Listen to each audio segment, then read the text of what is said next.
கிருஷ்ணகிரி மாவட்டம் ஓசூரில் கால் வலிக்கு ஊசி போட்ட பெண் மயங்கி விழுந்து உயிரிழந்த சம்பவம் அதிர்ச்சியை ஏற்படுத்தியிருக்கிறது. கூடுதல் விவரங்களை செய்தியாளர் ஜேசுராஜ் கூற கேட்கலாம். ஜேசுராஜ், வணக்கம். என்ன நிகழ்ந்தது? இந்த உயிரிழந்த பெண்ணினுடைய உறவினர்கள் தரப்புல என்ன குற்றச்சாட்டு முன்வைக்கப்படுது? விவரங்கள் என்ன?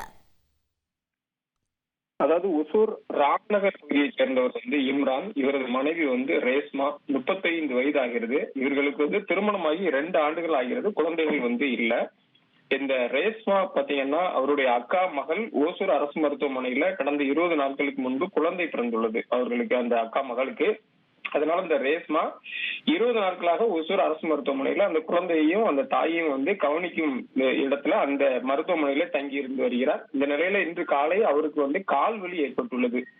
இதனை அடுத்து அங்கு மருத்துவர்களிடம் இந்த ரேஸ்மா கால் வலிக்கு சிகிச்சைக்காக சென்றுள்ளார். அப்போது வலி நிவாரண ஊசியை மருத்துவர்கள் போட்டுள்ளனர். அது காலையில 6-7 மணிக்கு ஊசி போட்டிருக்காங்க. அதுக்கு ஒரு 9:30 மணிக்கு அந்த பகுதிக்கு அந்த வார்டுல இருக்கக்கூடிய அந்த தாயையும் சேயையும் பாக்குறது கவனிப்பதற்காக அந்த பகுதியை சென்றிருக்காங்க. அங்க இருக்கும்போது பாத்ரூமுக்கு அவங்க போயிருக்காங்க. அங்கேயே மயங்கி விழுந்து உயிரிழந்திருக்காங்க.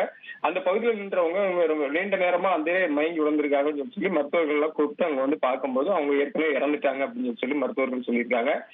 இது அந்த பகுதியில பரபரப்பை ஏற்படுத்திய நிலையில அந்த உறவினர்கள்லாம் அந்த பகுதிக்கு மருத்துவர்களிடம் அவங்க வாக்குவாதத்தில் ஈடுபடுறாங்க. ஊசி போட்டதுனாலதான் அவங்களுக்கு உடல் ரீதியான பிரச்சனைகள் ஏற்பட்டு அவங்க உயிரிழந்தாங்க அப்படின்னு சொல்லி மருத்துவர்கள்ட்ட வாக்குவாதம் ஏற்படுறாங்க. அதன் பின்னால் நகர போலீசார் அந்த பகுதிக்கு சென்று விசாரணை நடத்தி இவங்க உயிரிழப்புக்கு மருத்துவர்கள் தான் காரணமா இருக்குமா, இல்லாட்டினா வேற ஏதானும் உடல் ரீதியான உபாதைகள் இருந்துச்சா அப்படின்னு சொல்லி பார்க்கணும் அப்படின்னு சொன்னா உடலை பிரேத பரிசோதனை செய்த பின்னர் தான் முழு விசாரணை தெரியும். அதனால உடலை பிரேத பரிசோதனைக்கு அனுப்ப வேண்டும் அப்படின்னு சொல்லி அவங்கள கூறி சமாதானம் செய்யறாங்க. அதன் பின்னால தற்போது உடலானது பிரேத பரிசோதனைக்காக மருத்துவமனை பெறவரைக்கு அனுப்பப்பட்டுள்ளது. அதே நேரத்தில் அந்த பெண்ணினுடைய உறவினர்கள் மருத்துவர்கள் மீதும் மருத்துவமனை மீதும் குற்றம் சாட்டுகின்றனர்.